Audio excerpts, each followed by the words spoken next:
আজকের আলোচ্য বিষয় অ্যাকর্ডিং টু। অ্যাকর্ডিং টু একটি অ্যাপ্রোপ্রিয়েট প্রিপোজিশন। আমরা কোনো কিছু যখন কারো মতে এই কথাটি প্রয়োগ করতে চাই, এই কথাটি বলতে চাই যে তার মতে এটা ঠিক বা এটা ভুল, তখন আমাদের দরকার হয় অ্যাপ্রোপ্রিয়েট প্রিপোজিশন। আমরা উদাহরণের সাহায্যে দেখে নিচ্ছি আমরা কি করে বাক্যে প্রয়োগ করতে পারি।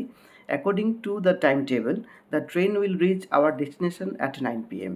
এখানে according to the time table বলতে টাইম টেবল এর মতে, টাইম টেবল যেই সময়টা ধরে দিয়েছে, বেঁধে দিয়েছে সেই সময় অনুসারে, ঠিক আছে।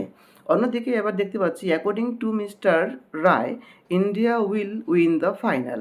এখানে মিস্টার রায় তার নিজস্ব মত হচ্ছে যে ইন্ডিয়া আজ ফাইনাল ম্যাচ জিতবে, তাই এই বাক্যটি লেখা হয়েছে according to mister Roy, but never used with first person. এই অ্যাকর্ডিং টু কথাটি আমরা ফার্স্ট পার্সনের সাথে কখনোই ব্যবহার করতে পারি না।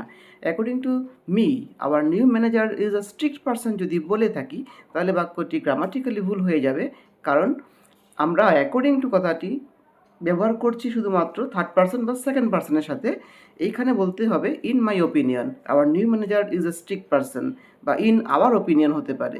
এই according to you, her, him, them ব্যবহার করতে পারি, কিন্তু কখনোই অ্যাকর্ডিং টু মি বা আস ব্যবহার করতে পারি না আমরা।